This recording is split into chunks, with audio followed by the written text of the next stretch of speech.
ഇപ്പോൾ ഇവിടുത്തെ കേരളത്തിലെ ഏറ്റവും വലിയ സംസാര വിഷയമാണ് RC ഓണർ മാത്രമേ വണ്ടി ഓടിക്കാവൂ.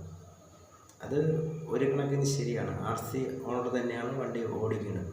പക്ഷേ ഗവൺമെൻറ്റുകൾ ചില സമയത്ത് തെറ്റായ തീരുമാനങ്ങളുണ്ട്. അത് തിരുത്താനാണ് ജനാധിപത്യത്തിൽ ജനങ്ങൾക്കുള്ള അവകാശം. RC ഓണർ, നിങ്ങളെല്ലാവരും ഇവിടെ തെറ്റിദ്ധരിക്കുന്ന ഒരു കാര്യമുണ്ട്.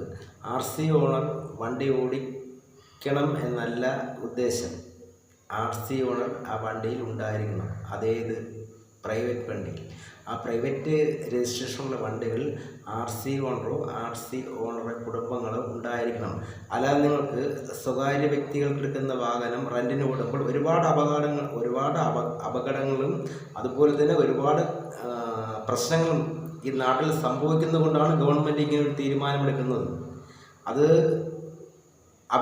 കുടുംബത്തിലെ ആരെങ്കിലും ഒരാൾ അതിലുണ്ടായിരിക്കണം എന്നുള്ളൊരു അർത്ഥമേ ഗവൺമെൻറ് ഉദ്ദേശിച്ചുള്ളൂ എന്നാണ് ഞാൻ മനസ്സിലാക്കുന്നത്. അല്ലാതൊരു നിയമം, അല്ലാതൊരു ചാട്ടം ഗണേഷ് കുമാർ അങ്ങനെ എടുക്കുമെന്ന് എനിക്ക് തോന്നുന്നില്ല.